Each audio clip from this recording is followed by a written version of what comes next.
For the remainder of this unit, we're going to talk about stellar life cycles. That's just a way of anthropomorphizing the phrase stellar evolution, or how a star changes over time, how it forms, then how it ends up evolving and dying, essentially.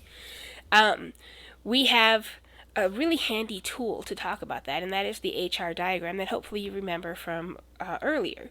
And so just to remind you of a couple areas on the HR diagram, we have this main sequence line, and on that line, the stars that fall in that line have predictable characteristics, and that is, as they get hotter, they get brighter, and consequently they also get larger.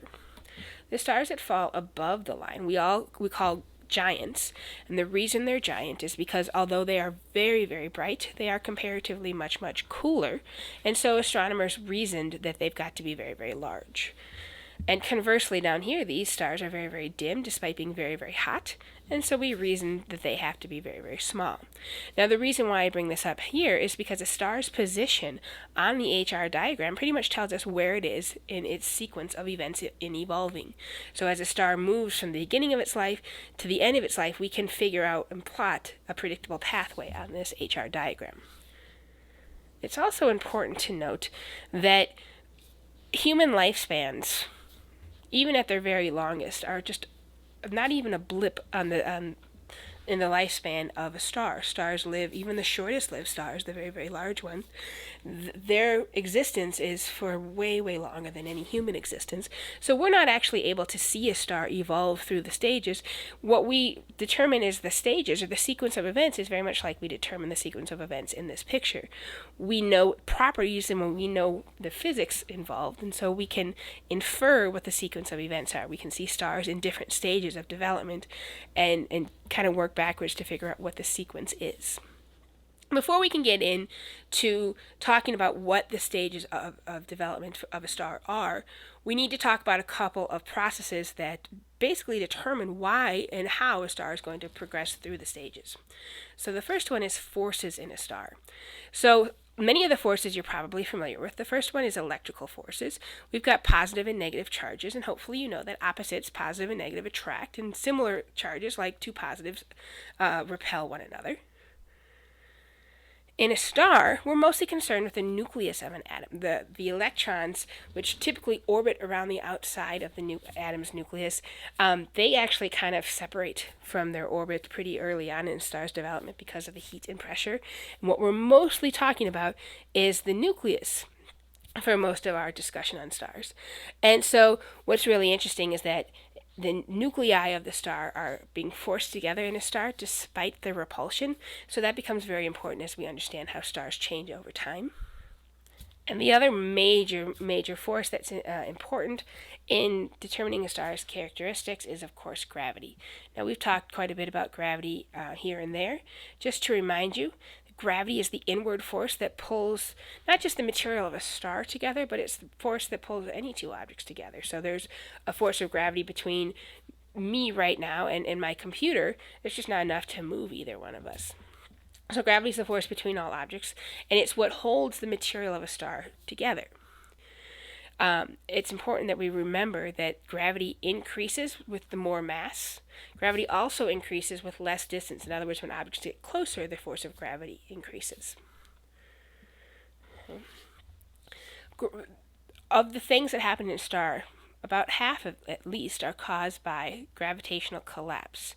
So when the forces in a star aren't balanced, gravity wins and causes the star to collapse inwards towards the center of the star, which then in turn ignites a series of other events. And so that gravitational force is really, really important. It's an inward force. The series of events that I mentioned are that as gravity increases, the material that's there, as I said, gravity causes the star to collapse, and the material that's there then is closer together, which increases gravity.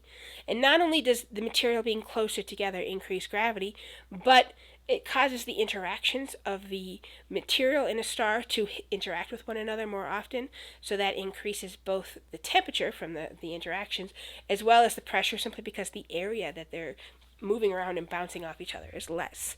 So as stars collapse due to gravity, the pressure and the temperature increases. The opposing force to gravity in a star, it can be called gas pressure. That may not be the most poetic term, but it's a good enough term for us. And gas pressure basically is the outward force. And so something happens in a star, which we'll talk momentarily on, called fusion. And because of that fusion, there is an outward pressure, an outward force. And so gas pressure is the balancing force of gravity. Gravity pulls in, gas pressure pushes out. Together, gravity and gas pressure make up what we call a hydrostatic equilibrium. So an equilibrium, hopefully you know, refers to a balance. Some things may go up, may go down, but generally equilibrium is balanced. And a hydrostatic equilibrium refers to the balance of gravity and gas pressure in a star. So when we say weight, we're talking about the force of gravity. So there's a balance between the force of gravity inwards towards the center and the force from the gas and other types of forces, like nuclear force, pressing outward.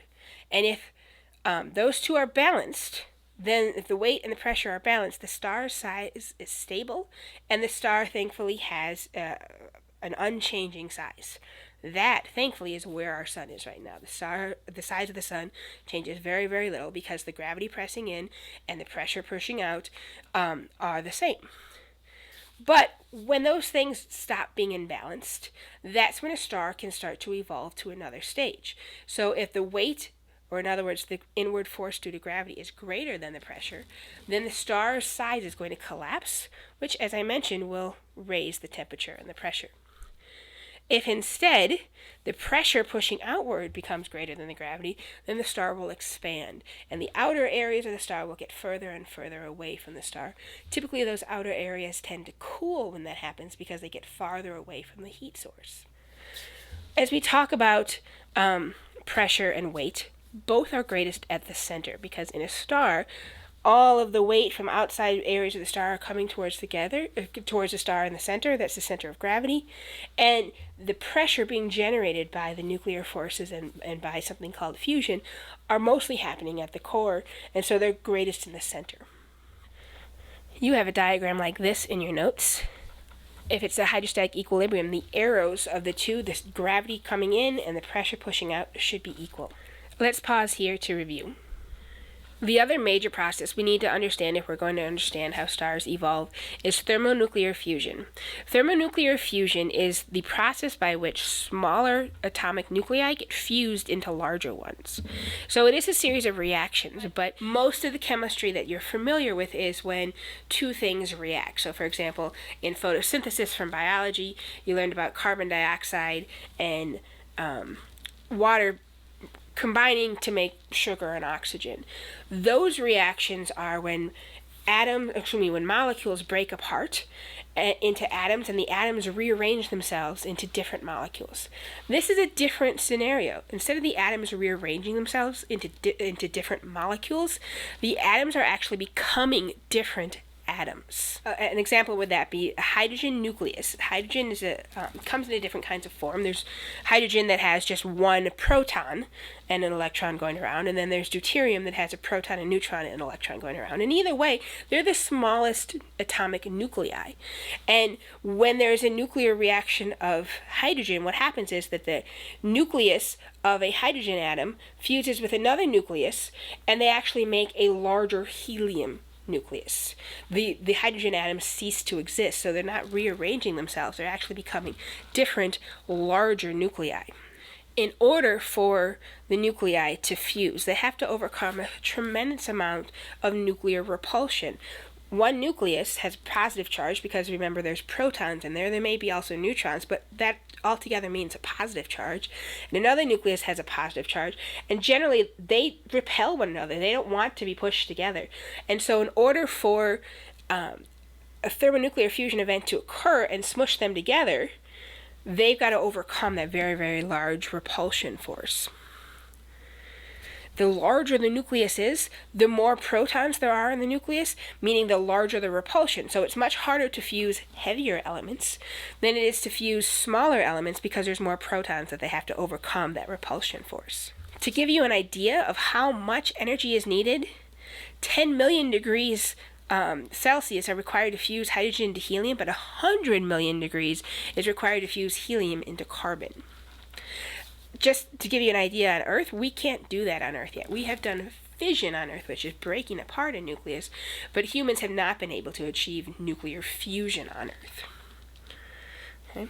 Now, when that happens, there's a slight mass loss, and that slight mass loss is converted into electromagnetic energy and is released in the form of photons as either radio waves, gamma rays, visible light rays, etc., depending upon the wavelength. So when we talked about the dominant wavelength that a star is giving off, we're talking about that little bit of mass that was converted to energy in this process. That, by the way, is what Einstein figured out in his famous E equals mc squared formula. The E is the energy, the m is the mass, and the c is the speed of light. Now, I gave you the impression that we're taking one nucleus and another nucleus and smushing it together, and that's the best analogy. As you can see from this picture, though, in reality, the nucleus is the nuclear reactions are a lot more complicated. There's things like gamma rays and neutrinos and a lot of stuff that you honestly don't really need to worry about. Let's pause here to review. Let's wrap up by watching this clip that I think really explains fusion simply but understandably.